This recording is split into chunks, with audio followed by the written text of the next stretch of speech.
Барлықтарыңызға сәлем. Бүгін бұл видеода мен сіздерге көп қыз-келіншектердің көкейінде жүрген, ешкімге айта алмай, өз-өзін жазғырып, бір ыңғайсыз ойлармен жүрген қыз-келіншектерге арнап түсіріп тұрмын.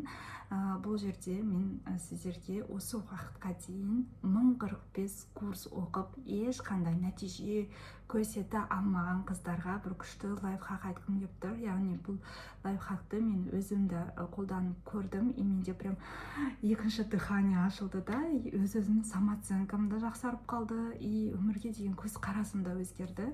Яғни біз қыз-келіншектер тұрмысқа шыққаннан кейін, бала туып, декретте отырып, бытовухаға беріліп кетеміз да, и соның салдарынан біз өзімізді тұлға ретінде жоғалтып аламыз. Яғни мен кіммін, мен вообще не істеп жүрмін, неужели мен тек осы тұрмысқа шығып, бала туып, тамақ пісіру үшін ғана осы өмірге келдім ба деген сияқты ойлар күнделікті миымызда осы айналып тұрады. И сол ойлардан құтылу мақсатында, яғни өз-өзімізді жаңағы ямадан алып шығу мақсатында біз түрлі курстарды оқи бастаймыз. Мысалға тоқыма курсын оқимыз, мен мысалы өзімді айтайын, мен мысалға торт жасау, пісіру, современный торты деген мастер-класс оқығам, одан кейін сетевой бизнеста да болғам, одан кейін қағаздан бомбонеркаларды жасағам, одан кейін тырнақ нейл мастердің да мен прям обучениесін өткен болатын, аппаратын бәрін сатып алған болатын. Но в итоге мен оның барын оққаннан кейін ойымдағыдай нәтижеге жетпедім да, и содан менде прям выгорание болады. Неужели мен қолымнан түк келмейтін бір бейшарамын деп. Но қыздармен бір күшті лайфхак істегеннен кейін жаңағы мен өз-өзімді құнсыздандыру деген ойдан мүлдем арылдым. Қазір сіздермен бөлісем. Бір қағаз алыңыздар, бір қағаз бен ручка, көп зат беріңіз. Қағаз бен ручкаңыздар да прям екіге бөліңіздер ортасынан. Мына жаққа қандай сіз курс оқыдыңыз, даже жоғары білім, колледж оқыдыңыз ба, университет оқыдыңыз, соны қандай мамандық бітірдіңіз, соның бәрін жазып шығыңыздар. Мысалға мен өзім инженер-педагогпын, инженер-педагог бітірген, технический образованием бар. Одан кейін мысалға мен жаңағы торт, современный торты мастер-классын оқыдым. Одан кейін мысалға нейл мастердің курсын оқыдым деп, мысалы рилс мейкер оқыдым, SMM оқыдым, продюсирование оқыдым деген сияқты, шоколад оқыдым деген сияқты, соның барлығын прям жазып шығыңызшы. Содан кейін мына жақ екінші столбегі тұр ғой, сол жерге жазасыздар. Каждый мамандықтан сіз не алдыңыз, яғни қандай сіз материальный емес, нәтиже біз барлығын ақшаға байлап қоямыз да. Мен мынаны оқыдым, мен ақша таппадым. Но қыздар, нәтиже ол екі түрлі болады. Ол материальный и эмоциональный дейді. Рациональный, эмоциональный деп бөлінеді ғой. Сондықтан сіз тек қана мысалға эмоциональный, рациональный нәтижелеріңізді ғана жазыңыздар. Мысалға мен инженер-педагог болғанда мен не үйрендім? Мен мысалға өзімнің ойымды жинақтап, өзімнің ойымды басқаларға түсіндіруге, яғни үйретуге үйрендім. Мен педагогика саласын оқығаннан кейін.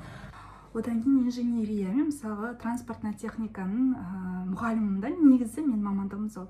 И мен транспортная техниканы тоже машинаны мен бүкіл ішкі құрылысын білем, шасси, кардан, вал, соның бәрін қалай жұмыс істейтін барлығын мен білем да. И мен қазір машина айдауға егер отырсам, мен, например, сол білімнің арқасында мен праваны оңай бір-ақ рет экзамен тапсырып алған болатын де. Вот менің плюсым да, что мен сол университетті оқып бітірдім.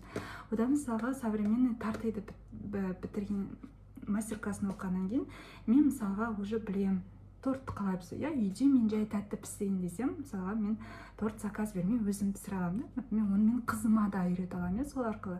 И мен ол мастер-классты өткеннен кейін мен уже біліп алдым, менің Қарағанды бойынша, менің қалам бойынша тортқа керекті заттар қай жерде, қандай бағада сатылатында, ол маған плюс мысалға, ол менің навыгым. Одан кейін мысалға тортты қалай выравнивать ету керек екен. Мысалы мен ол тортты выравнивать ету үйренгеннен кейін мен мысалы егер ремонт жасағанда, шпатлевка жасағанда менде ол оңай шықты, потому что мен уже шпатльмен жұмыс жасау білем деген сияқты. Былай қарасаңыздар, егер ойланатын болсақ, каждый алған білімімізде бір какой-то жизненный опыт аламыз да бізге.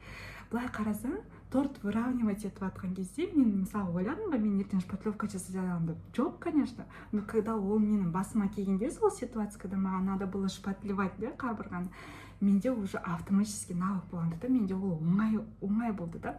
Одан кейін мысалы қағаздан бомбонерка жасадым да. Соның курсында оқыған мен.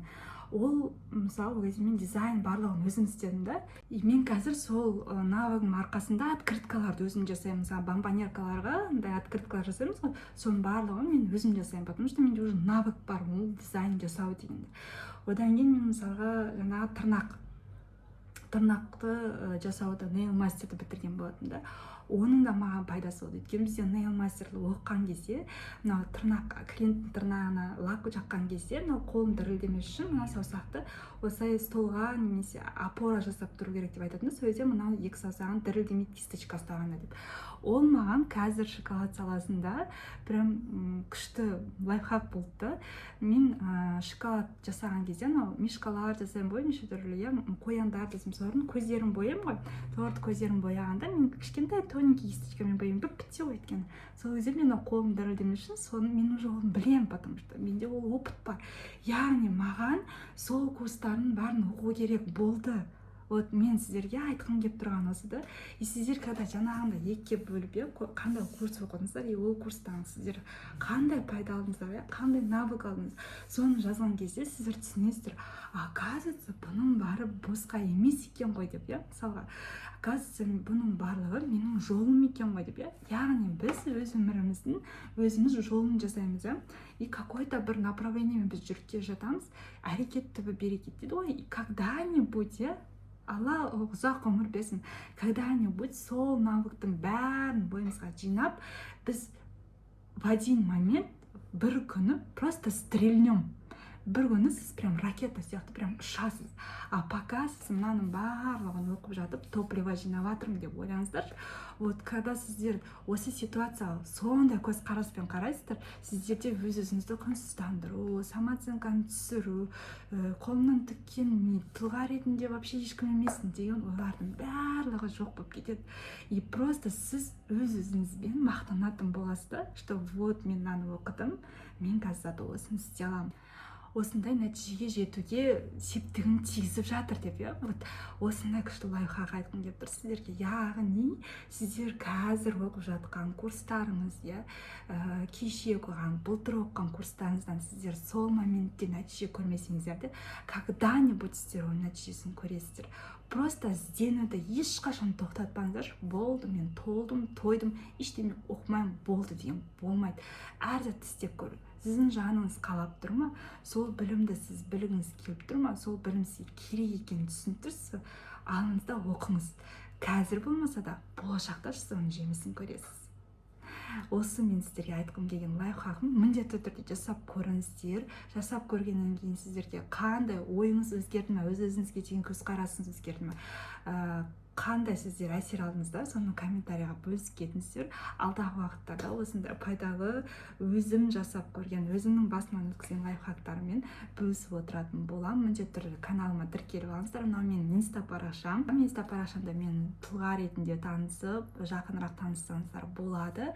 Егер де видео пайдалы болса, лайк басып кетіңіздер, подписка жасап алыңыздар. Келесі видеоларда кездескенше сау болыңыздар.